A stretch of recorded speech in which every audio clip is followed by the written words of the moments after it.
श्री परमात्मने नमः। अतः प्रथमोऽध्यायः अर्जुनविषादयोगः। संजय उवाच अत्र शूरा महेश्वास भीमार्जुनसमायुधि युयुधानो विराटस्य द्रुपदस्य महारथः। తాత్పర్యం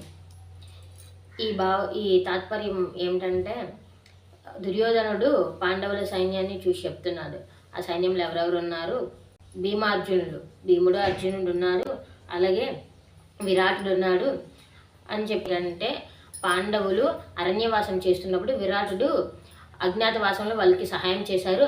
అటువంటి విరాటుడు ఆ రోజు సహాయం చేయకపోతే పాండవులు అరణ్యవాసం చేసేవారు కాదు, అప్పుడు ఇంతవరకు వచ్చేది కాదని చెప్పి ఒక అసూయతో దుర్యోధనుడు అంటున్నాడు అనమాట గురువు గారి దగ్గర. అండ్ అలాగే ఇంకేమంటున్నారంటే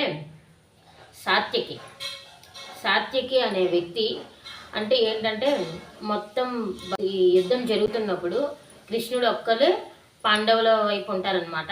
మిగిలిన యాదవ సైన్యం అంతా కౌరవం వైపు ఉండమని చెప్తారు కృష్ణుడు.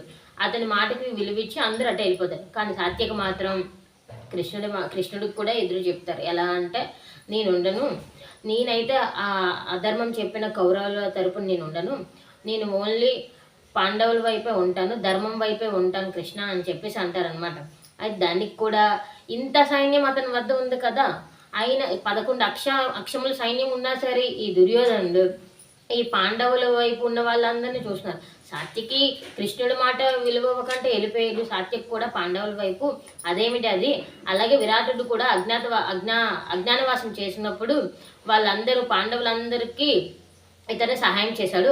ఆనాడు ఆ విరాటుడు చేయకుండా ఉంటే ఈనాడికి ఇంత రాకపోతుంది కదా యుద్ధం వరకు, వీళ్ళందరూ నాకు అన్యాయం చేశారని చెప్పేసి అసూయతో వాళ్ళందరినీ తిడుతున్నారు అనమాట. ఎవరెవరు ఉన్నారు, ఎవరెవరు ఏం చేశారని చెప్పేసి. ఇది ఈ భావం అంతా తాత్పర్యం.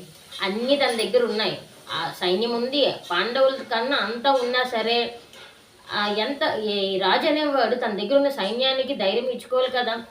మనమే చాలు, మనకి ఎంతమంది ఉన్నారు, మనకేంటి అని అనకంట పాండవులకు వాళ్ళు ఉన్నారు, వీళ్ళు ఉన్నారు, ఇంకేంటి మన పరిస్థితి ఏంటి అని చెప్పేసి ఇంకా వాళ్ళ మీద పడుతున్నారు అనమాట. ఈ ఒక తాత్పర్యం. హరే కృష్ణ.